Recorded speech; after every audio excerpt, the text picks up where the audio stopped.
नमस्कार दोस्तों, मेरा नाम है अभिषेक और आप देख रहे हैं इन्वेस्टेक गुरुकुल चैनल। दोस्तों, मीरा एसेट म्यूचुअल फंड एक नया इंटरनेशनल इंडेक्स फंड लेकर के आया है। जी हाँ दोस्तों, आपने सही सुना, इंटरनेशनल इंडेक्स फंड। तो आखिर मैं इसको इंटरनेशनल इंडेक्स फंड क्यों कह रहा हूं, ये मैं आपको आगे की वीडियो में बताऊंगा। मीरा एसेट म्यूचुअल फंड ने ये जो नया फंड लेकर के आए हैं उसका नाम है Mirae Asset NYSE FANG plus ETF and FOF। तो चलिए दोस्तों, बिना टाइम वेस्ट किए हम लोग इस पर्टिकुलर फंड का रिव्यू करते हैं। फंड के रिव्यू के शुरुआत में मैं आपको बता दूं कि ये जो Mirae Asset NYSE FANG plus ETF FOF है, इसके दो मेन कंपोनेंट है।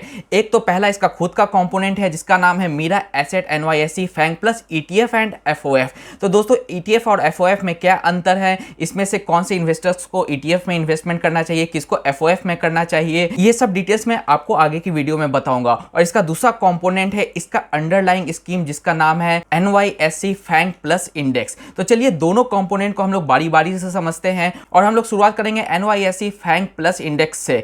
तो दोस्तों, अब मैं NYSE फैंग प्लस इंडेक्स को सिर्फ फैंग प्लस ही आगे से बोलूंगा। तो चलिए अब फैंग प्लस इंडेक्स का हम लोग रिव्यू करते हैं। दोस्तों, NYSE फैंग प्लस इंडेक्स, जिसको कि मैं आगे से फैंग प्लस इंडेक्स कहूंगा, ये एक तरीके का इंडेक्स है। जैसा कि हमारे मार्केट में निफ्टी 50 एक इंडेक्स है, BSE सेंसेक्स एक इंडेक्स है, उसी तरीके से फैंग प्लस भी एक इंडेक्स है। जैसा कि हमारे यहाँ निफ्टी 50 इंडेक्स में 50 स्टॉक शामिल है जिसका कि मार्केट कैपिटलाइजेशन सबसे ज्यादा है। उसी तरीके से BSE सेंसेक्स का जो इंडेक्स है इसमें 30 स्टॉक्स को शामिल किया गया है जिसका मार्केट कैपिटलाइजेशन सबसे ज्यादा है। उसी तरीके से ये जो फैंग प्लस का इंडेक्स है इसमें 10 स्टॉक्स को शामिल किया गया है और ये 10 स्टॉक्स टेक्नोलॉजी सेक्टर और कंज्यूमर सेक्टर्स के जायंट हैं और इन 10 स्टॉक्स का जो वेटेज है वो इक्वली डिस्ट्रीब्यूटेड है। हर स्टॉक का वेटेज 10% है इस पर्टिकुलर इंडेक्स। इन 10 स्टॉक्स का नाम बताने से पहले दोस्तों, मैं आपको इस पर्टिकुलर इंडेक्स जो कि फैंग प्लस इंडेक्स है इसके नाम का मतलब बताऊंगा। दोस्तों, अगर फैंग को हम लोग ओरिजिनली स्पेल आउट करेंगे तो ये होगा FAANG। F का मतलब हो गया फेसबुक, A का मतलब एप्पल, A का मतलब Amazon, N का मतलब नेटफ्लिक्स एंड G का मतलब गूगल। तो बेसिकली ये पहले फैंग इंडेक्स के नाम से फेमस था और इसमें सिर्फ ये 5 ही स्टॉक्स थे। इसके बाद में इसमें 5 और स्टॉक्स को शामिल किया गया और इसके नाम को फिर से कहा जाने लगा फैंग प्लस इंडेक्स। तो इन 5 स्टॉक्स के बाद में इसके पास में और कौन से 5 स्टॉक्स थे, उसके नाम है Alibaba, Baidu, Nvidia, Tesla and Twitter. तो दोस्तों, ये 5 स्टॉक्स इसमें बाद में शामिल किए गए और जो ओरिजिनल फैंग इंडेक्स था उसका नाम चेंज करके फैंग प्लस इंडेक्स कर दिया गया। तो दोस्तों, ये टोटल के टोटल 10 स्टॉक्स हैं जो कि इस पर्टिकुलर इंडेक्स में शामिल किए गए हैं। तो अब सवाल ये उठता है कि आखिर मीरा एसेट इस इंडेक्स का करने क्या वाला है, क्योंकि इस इंडेक्स में वो डायरेक्टली तो कोई इन्वेस्ट कर नहीं सकता है।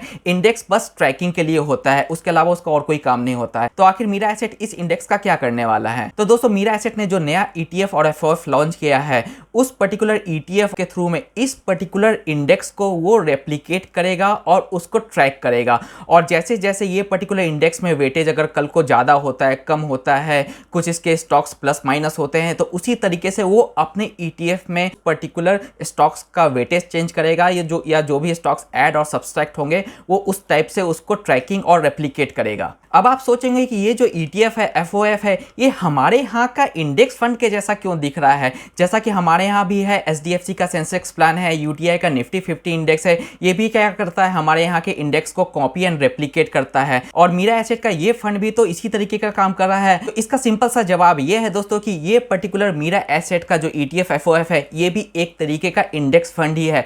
फर्क बस इतना है कि ये पर्टिकुलर ETF यूनाइटेड स्टेट्स के इंडेक्स को फॉलो एंड रेप्लिकेट करेगा, ना कि जैसे कि हम लोग यहाँ का SDFC सेंसेक्स प्लान है जो हमारे यहाँ का BSE सेंसेक्स को फॉलो एंड रेप्लिकेट करता है। तो इसलिए मैं आपको पहले ही इंट्रो में ये बताया था कि ये जो मीरा एसेट का ये जो ETF FOF है ये एक इंटरनेशनल इंडेक्स फंड है, क्योंकि ये एक यूनाइटेड स्टेट के इंडेक्स को फॉलो करता है जिसका नाम है NYSE फैंग प्लस इंडेक्स। और इससे आप एक बात ये भी समझ सकते हैं कि ये एक टाइप का पैसिव फंड है। इसमें फंड मैनेजर का कोई भी रोल नहीं है, उसके स्किल सेट्स का कोई भी रोल नहीं है। इसका बस काम ये है कि जो भी NYSE फैंग प्लस इंडेक्स में जो भी स्टॉक्स ऐड सब्सट्रैक्ट होते हैं उनका जो भी वेटेज होता है वो बस कॉपी एंड पेस्ट करेगा अपने इस पर्टिकुलर ETF। तो आशा करता हूँ आपको इस फैंग प्लस इंडेक्स का कॉन्सेप्ट समझ आ गया होगा। अगर समझ आ गया है तो दोस्तों वेट किस बात का, प्लीज एक लाइक तो ठोक दो। और मैं बहुत बार देख रहा हूं कि आप लोग मेरे वीडियोस देखते हैं बट मुझे सब्सक्राइब नहीं करते हैं। प्लीज दोस्तों, सब्सक्राइब करने में क्या जाता है, इससे हमारा काफी मोरल बूस्ट होता है। तो चलिए अब बढ़ते हैं हम लोग अपने सेकंड कंपोनेंट पे जिसका नाम है Mirae Asset NYSE FANG plus ETF and FOF।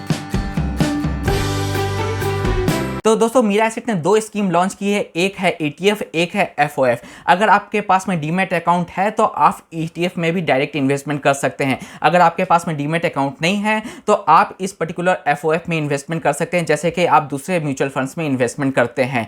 इसके अलावा दोनों के एक्सपेंडिचर में बस एक फर्क पड़ता है। अगर आप ETF को बाई करेंगे तो इसका जो भी ऑपरेशनल कॉस्ट होगा वो थोड़ा सा कम होगा। अगर आप FOF को बाई करेंगे तो उसका जो भी ऑपरेशनल कॉस्ट होगा वो थोड़ा सा ज्यादा होगा। अगर ETF का ऑपरेशनल कॉस्ट 0.3% का होगा तो FOF का जो कि एक म्यूचुअल फंड का कंपोनेंट होगा उसका ऑपरेशनल कॉस्ट या तो कहें एक्सपेंस रेशियो 0.5% तक का हो सकता है। इसमें एक और सबसे ज्यादा मेन डिफरेंस मैं बता दूं कि ETF में आप कोई SIP नहीं खोल सकते हैं। इसमें आप बस लमसम के जरिए या तो कहें आप हमेशा इसको शेयर मार्केट में जैसे इन्वेस्टमेंट करते हैं, बाई और सेल करते हैं, उसी तरीके से आप ETF को बाई एंड सेल करेंगे। इसमें कोई भी SIP आप नहीं खोल सकते। लेकिन आप FOF जो कि एक फंड ऑफ फंड है, इसको अगर आप बाई करेंगे तो आप इसमें एक मंथली SIP भी खोल सकते हैं। और एक बात मैं आपको और क्लियर कर दूं कि ये जो FOF है यानी कि फंड ऑफ फंड है, इसमें जो भी पैसा आएगा वो आगे जाके इसी पर्टिकुलर ETF में इन्वेस्ट होगा। यानी कि इसका मतलब ये है कि ये जो फैंग प्लस का जो FOF है, इसमें अगर आप SIP के थ्रू इन्वेस्टमेंट करते हैं या लमसम के थ्रू इन्वेस्टमेंट करते हैं तो ये इन्वेस्टेड किया गया पैसा आगे जाकर के वो NYSE के ETF में ही इन्वेस्ट होगा। इसलिए NYSE ETF का थोड़ा सा 0.1 से 0.2% इसका जो खर्चा है वो कम होता है, और ये जो FOF है जो एक म्यूचुअल फंड है, इसका 0.1 से 0.2% खर्चा जो होता है वो ज्यादा होता है। तो चलिए इसके कुछ और बेसिक डिटेल्स पे ध्यान देते हैं। तो इसका जो ETF है उसका ऑफर ओपन हुआ है 29 अप्रैल को और क्लोज होगा 30 अप्रैल को, और इसका अलॉटमेंट डेट है 7 मई का। और ये स्कीम वापस से मार्केट में जैसे ये लिस्ट हो जाएगा, ये स्कीम बाकी के इन्वेस्टर्स के लिए भी ओपन हो जाएगा। जहां तक इसके FOF की बात है तो इसका FOF ओपन हुआ है 19 अप्रैल को और ये क्लोज होगा 3 मई को, और ये स्कीम वापस से री ओपन हो जाएगा कंटिन्यूअस सेल एंड रीपरचेज के लिए 11 मई से। चलिए अब इसके और भी डिटेल्स पे ध्यान दें। तो इसमें मिनिमम हम लोग इन्वेस्टमेंट 5,000 रुपए से शुरू कर सकते हैं, और इसमें आप SIP भी 5,000 रुपए से शुरू कर सकते हैं।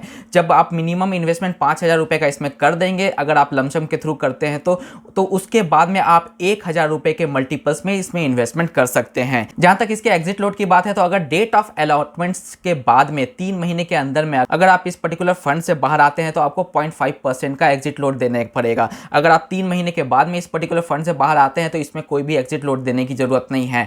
ये थी बात FOF की दोस्तों। ETF में कोई भी एग्जिट लोड नहीं लगता है क्योंकि वो आप डीमैट अकाउंट के थ्रू ट्रेड करते हैं।